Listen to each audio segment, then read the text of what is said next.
여러분, 오늘 한 분의 이야기로 시작해 볼까 합니다. 통장에 2억이 있고 매달 연금이 200만 원씩 나오는데도 밤마다 잠을 제대로 못 주무시는 분이 계십니다. 68세 김성자 여사라는 분인데요. 이분의 실제 통장 내역을 보면 정기예금 1억 5천만 원에 자유적금 5천만 원, 그리고 국민연금이 월 120만 원, 개인연금이 월 80만 원씩 들어옵니다. 생활비로 쓰고 나면 매달 50만 원씩 남는 상황이에요. 그런데 이분께 불안한 정도가 어느 정도냐고 여쭤봤더니 10점 만점에 8점이라고 하시더라고요. 왜 이런 일이 생기는 걸까요? 혹시 여러분 중에도 이런 분들 계시지 않으신가요? 통장 잔고를 확인해도 마음이 편해지지 않고 밤에 누우면 내일 걱정, 다음 달 걱정, 내년 걱정이 자꾸만 밀려오시는 분들 말이에요. 만약 그렇다면 오늘 이 영상이 여러분께 정말 큰 도움이 될 겁니다. 제가 오늘 명확하게 알려드릴 게 딱 3가지 있어요. 첫 번째는 왜 돈이 있는데도 불안한지, 그 진짜 이유가 뭔지, 두 번째는 노후를 정말로 힘들게 만드는 4가지 감정의 정체가 무엇인지, 그리고 세 번째는 오늘 밤부터 당장 시작할 수 있는 구체적인 해결 방법 5단계입니다. 여기 아주 중요한 연구 결과가 하나 있는데요. 노후 불안의 73%가 사실은 돈 때문이 아니라 감정 빚 때문이라는 겁니다. 다시 말해서 돈이 부족해서가 아니라 마음이 무거워서 힘든 거예요. 김성자 여사도 처음에는 이 말을 전혀 믿지 못하셨대요. 저한테 돈이 있다고요? 전 늘 부족하다고 느꼈는데요 라고 하시더라고요. 하지만 6개월 뒤에 다시 만났을 때는 완전히 달라지셨어요. 선생님, 제가 그동안 돈 때문에 힘들었던 게 아니었더라고요. 제 마음이 불안했던 거였어요 라고 말씀하시면서 환하게 웃으시더라고요.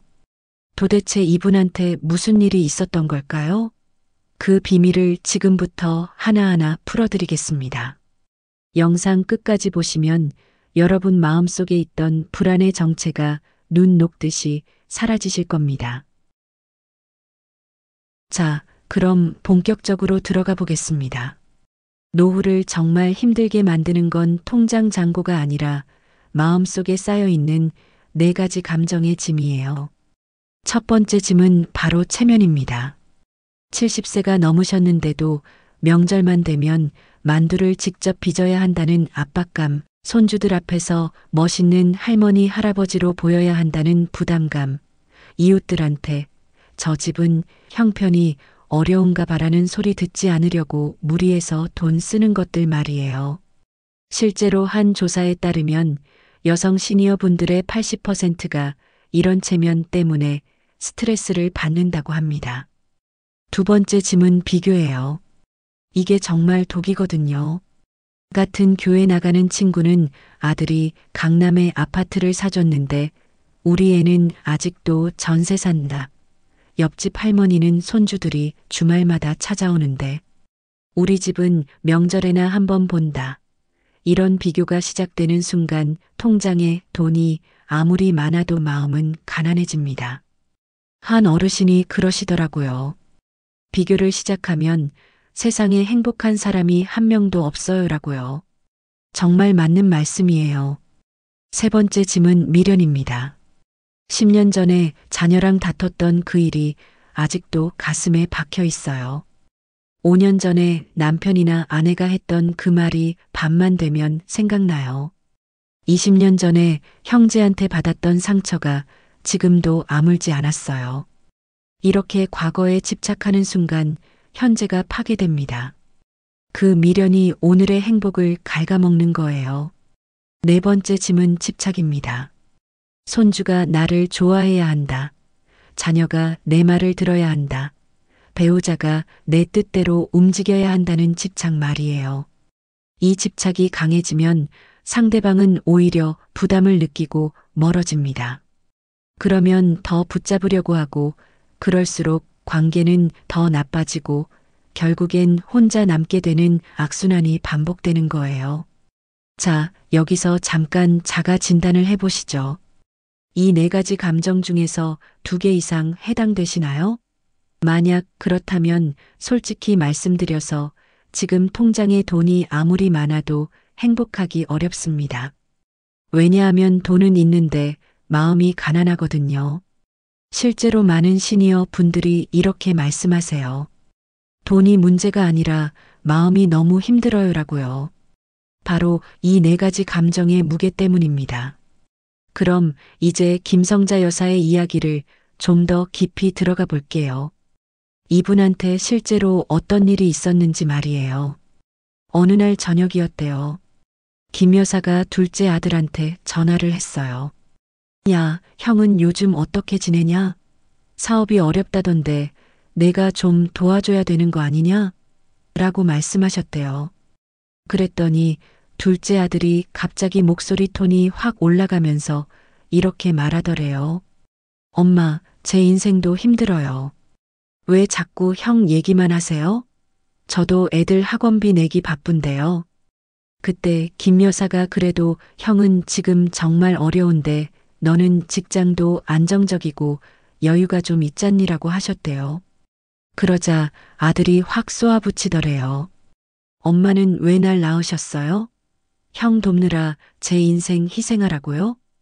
이 말을 듣는 순간 김 여사는 전화를 끊었대요. 그리고 그날부터 3일 동안 제대로 주무시지 못했다고 해요. 첫째 날은 밥맛이 없고 혼자 방에서 눈물만 나오더래요. 둘째 날은 이번엔 큰아들한테 전화를 해서 너희 형제들 왜 이렇게 사이가 안 좋냐고 했더니 큰아들도 엄마가 자꾸 비교하시니까 그렇죠라고 차갑게 말하더래요. 셋째 날엔 완전히 자괴감에 빠지셨대요. 내가 왜 애들을 낳았나? 이렇게 원망받으려고 고생해서 키웠나? 이런 생각이 머릿속을 떠나지 않았다고 해요. 여러분, 이게 돈 문제인가요? 김 여사는 두 아들한테 그동안 합쳐서 8천만 원 넘게 도움을 주셨어요. 큰아들 결혼할 때 3천만 원, 둘째 아들 집 장만할 때 5천만 원을 보태주셨거든요. 그런데 돈을 줬다고 해서 감사하는 게 아니에요. 오히려 왜 형한테는 더 줬어요? 왜 저한테만 이래요? 라는 말만 돌아왔어요. 이건 경제적인 문제가 아닙니다. 이건 부모 역할에 대한 기대와 자녀의 부담감이 충돌하는 문제예요. 엄마는 내가 낳아서 키웠으니까 형제끼리 도와가며 살아야지라고 생각하는데 자녀들은 각자 인생이 있고 각자 힘든데 왜 우리 보고 희생하라고 하지? 라고 생각하는 거예요. 이 간극이 메워지지 않으니까 갈등이 생기고 갈등이 쌓이니까 서로 상처를 주고 상처가 깊어지니까 관계가 멀어지는 거예요. 혹시 여러분 중에도 비슷한 대화를 나눠본 적 있으신가요? 저런 말 나도 자녀한테 들어봤어 하시는 분들 많으실 겁니다. 괜찮습니다. 여러분만 그런 게 아니에요. 그런데 말이에요. 김성자 여사한테 6개월 뒤에 놀라운 변화가 생겼어요. 아까 제가 처음에 말씀드렸죠? 6개월 뒤에 만났을 때 완전히 다른 사람이 되어 계셨다고요. 도대체 무슨 일이 있었던 걸까요? 김 여사가 딱 한 가지를 바꿨어요. 바로 자녀들에게 거는 기대를 절반으로 낮춘 거예요. 처음에는 이게 참 어려우셨대요. 첫 번째 단계에서 깨달음이 왔다고 해요. 아들이 엄마는 왜 날 낳으셨어요? 라고 했던 그 말이 며칠 동안 머릿속을 떠나지 않았는데 어느 날 문득 이런 생각이 드셨대요. 아, 내가 애들한테 부담을 주고 있었구나. 내 기대가 애들을 힘들게 했구나 하는 깨달음이요. 두 번째 단계는 시도였어요. 그래서 3일 동안 아들들한테 전화를 안 하기로 결심하셨대요. 근데 이게 보통 힘든 게 아니었대요. 하루에도 몇 번씩 휴대폰을 들여다보고 얘들이 왜 전화를 안 하지? 혹시 무슨 일 있는 건 아닐까? 이런 생각이 계속 들더래요. 하지만 꾹 참으셨대요. 3일이 지나고 4일째, 5일째가 됐어요. 그런데 5일째 되던 날 저녁에 둘째 아들한테서 전화가 왔어요. 엄마, 왜 전화 안 하세요? 무슨 일 있으세요? 어디 편찮으신 거 아니에요? 걱정하는 목소리였대요. 김 여사는 그때 깨달으셨대요. 아, 내가 매일 전화하니까 애들이 부담스러웠구나. 내가 안 하니까 오히려 애들이 걱정하는구나 하고요. 세 번째 단계에서 작은 변화가 시작됐어요. 그 다음부터는 일주일에 한두 번만 전화를 하셨대요. 그리고 전화할 때도 형 좀 도와줘라, 이거 저거 해라 이런 말 대신에 요즘 어떻게 지내냐? 힘든 일 없냐? 이렇게 가볍게 안부만 물으셨대요. 그랬더니 신기하게도 아들들이 먼저 이것저것 얘기를 하더래요. 회사에서 있었던 일, 애들 학교 이야기, 아내랑 있었던 일까지 예전보다 훨씬 더 많은 이야기를 하더래요. 네 번째 단계는 관계 개선이었어요. 2달쯤 지나니까 통화 시간이 예전에 2배로 늘어났대요. 예전에는 5분 통화하고 끊었는데 이제는 10분, 15분씩 통화를 하게 됐고 한 달에 한 번 보던 아들들이 이제는 2주에 한 번씩 찾아오더래요. 김 여사가 그러시더라고요. 기대를 내려놓으니까 오히려 관계가 편해졌어요. 돈을 더 준다고 좋아지는 게 아니더라고요. 마음을 비우니까 애들도 마음을 열더라고요. 여러분, 이게 핵심입니다. 돈보다 기대가 노후를 더 힘들게 만들어요. 하지만 기대를 낮추는 것도 연습이 필요합니다. 그럼 지금부터 구체적으로 어떻게 하면 되는지 단계별로 알려드릴게요. 자, 이제 가장 중요한 부분입니다. 오늘 밤부터 당장 시작할 수 있는 5가지 방법을 알려드릴게요. 난이도 순서대로 말씀드릴 테니까 쉬운 것부터 하나씩 따라 해보세요. 첫 번째는 30초 호흡법입니다. 난이도는 별 하나 가장 쉬워요. 불안이 올라올 때 이렇게 해보세요. 눈을 감고 코로 천천히 숨을 들이마시면서 하나, 둘, 셋, 넷까지 세요.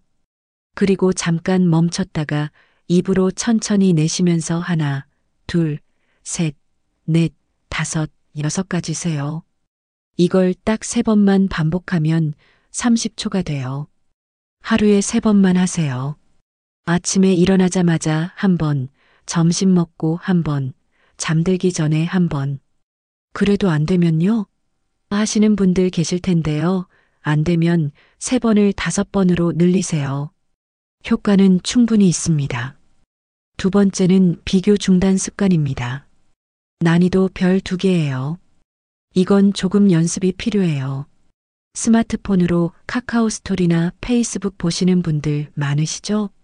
거기서 친구들 소식 보다가 기분 나빠지신 적 있으시죠? 그럴 때 딱 5분만 휴대폰을 내려놓고 밖에 나가서 10분만 걸어보세요. 동네 한 바퀴만 돌아도 됩니다. 그러면 비교하던 마음이 싹 사라져요. 일주일만 이렇게 해보세요. 남과 비교하는 순간 불행은 시작됩니다. 세 번째는 체면보다 편안함을 선택하는 겁니다. 난이도 별 3개, 중간쯤 되는 거예요. 이번 주에 모임이나 행사가 있으시면 딱 한 가지만 체면 내려놓고 편안한 선택을 해보세요. 예를 들어서 명절에 만두를 꼭 손으로 빚어야 한다고 생각하셨다면 이번엔 사온 만두를 쓰는 거예요. 손주 돌잔치에 꼭 비싼 옷 입고 가야 한다고 생각하셨다면 이번엔 편한 옷 입고 가는 거예요. 하고 나서 어떤 기분이 드는지 메모장에 적어보세요. 생각보다 훨씬 마음이 편하다는 걸 느끼실 겁니다. 네 번째는 자녀에 대한 기대를 조정하는 겁니다. 난이도 별 4개, 이건 좀 어려워요. 지금 자녀한테 전화하는 횟수나 만나는 횟수를 한번 생각해 보세요. 그리고 그걸 70%로 줄여보세요. 일주일에 3번 전화하셨으면 2번만 하는 거예요. 한 달에 4번 만나셨으면 3번만 만나는 거예요. 그리고 전화할 때도 이거 해라 저거 해라 이런 말 대신에 가볍게 안부만 물어보세요. 딱 2주만 실험해 보세요. 아마 놀라운 변화가 생길 겁니다. 감정이 폭발할 것 같으면 30분 동안 생각 정리 시간을 가지세요. 그 30분이 관계를 살립니다. 다섯 번째는 감정 미니멀리즘입니다. 난이도 별 5개, 가장 어려운 단계예요. 20년 동안 마음속에 쌓여있던 감정을 비우는 작업이에요. 한 달에 하나씩만 해보세요. 예를 들어서 10년 전에 남편이 했던 그 말, 5년 전에 자녀가 했던 그 행동, 이런 것들을 하나씩 떠올려 보세요. 그리고 종이에 적어보는 거예요. 2015년 3월 큰아들이 나한테 이렇게 말했다. 이렇게요. 그리고 그 밑에 나는 이제 이 감정을 내려놓는다라고 적어보세요. 중요한 건 이겁니다. 1단계부터 3단계까지만 성공해도 불안이 50%는 줄어듭니다. 완벽하게 다 할 필요 없어요. 할 수 있는 것부터 하나씩 시작하세요. 자, 여러분 궁금하시죠? 왜 이런 방법들이 효과가 있는 걸까요?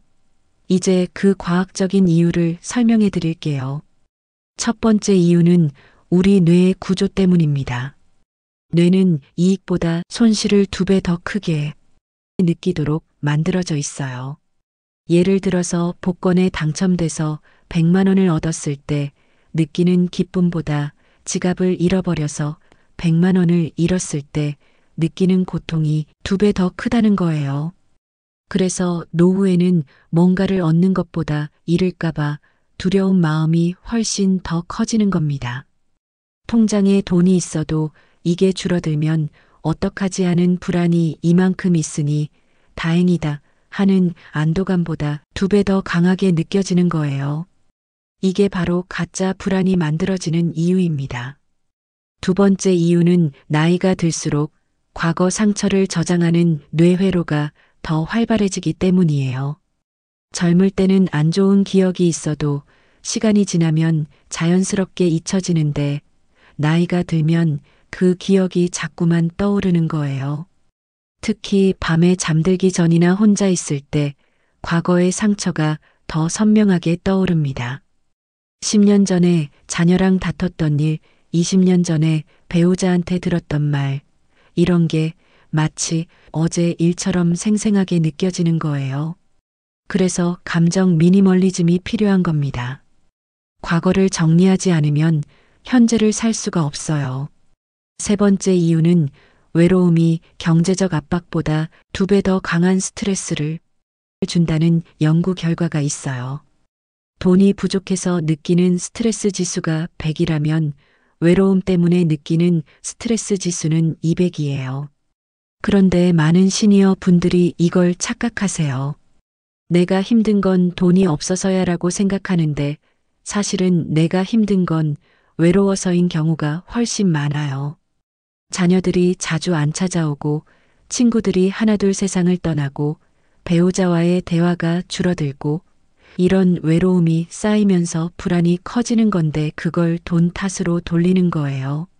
네 번째로 이 모든 게 악순환 구조로 연결돼 있다는 겁니다. 이걸 그림으로 설명해 드릴게요.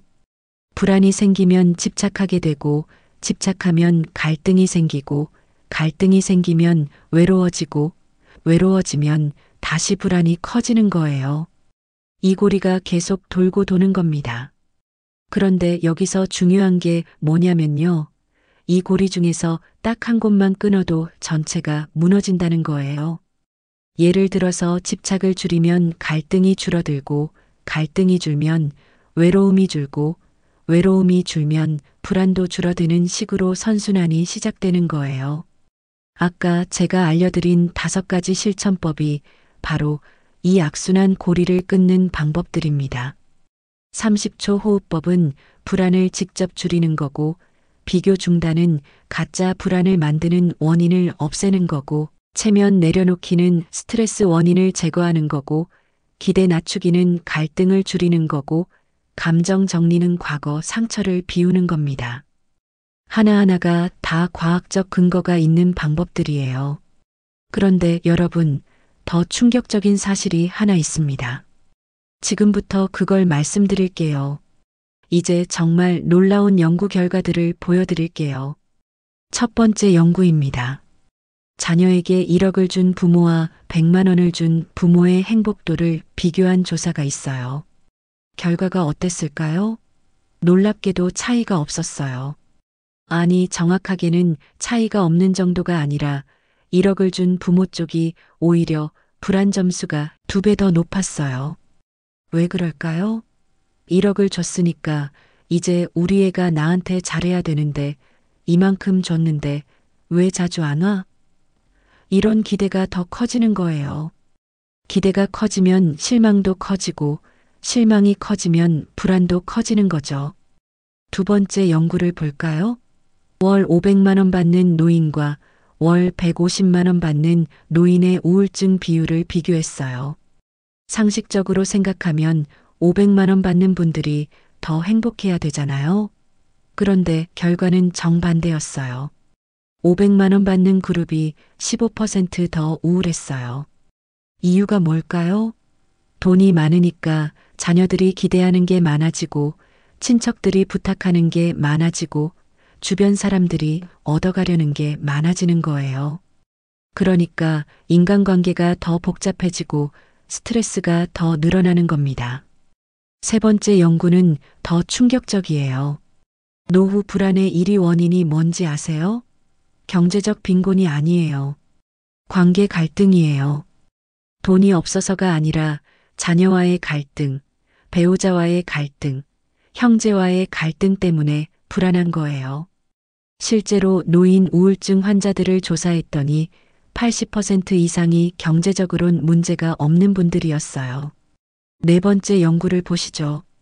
가족 눈치를 많이 보는 노인일수록 신체 통증 호소가 38% 증가한다는 연구가 있어요. 무릎이 아프다, 허리가 아프다, 머리가 아프다. 이런 통증이 실제로 눈치 보는 스트레스 때문에 생긴다는 거예요. 마음이 아프니까 몸도 아픈 겁니다. 다섯 번째 연구가 가장 중요해요. 기대 점수가 높을수록 노후 만족도는 급격히 낮아진다는 겁니다.